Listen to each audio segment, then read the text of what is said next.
माँ मु कौन तोर संतान नुहे तू कौन केवल मनीष मानकर माँ जगत पाड़िनी जगतर आदिमाता तू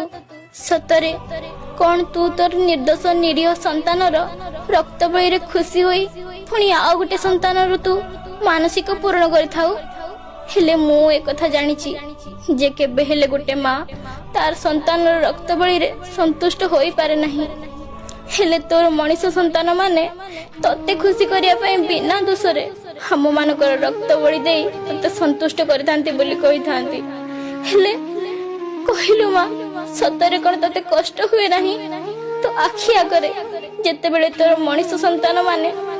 तोर निर्दोष निरीह संतान मानकर बेक को अति निर्दयतार सहित काटी दियंती आम कष्ट आम जंत्रणा सतरे कोन तते अनुभव हुए नहीं सतरे कौन केबे तो हृदय कांदी उठी नहीं केबे तो आखिरे आम मानक पाई लुह आसी नहीं कह माँ कह।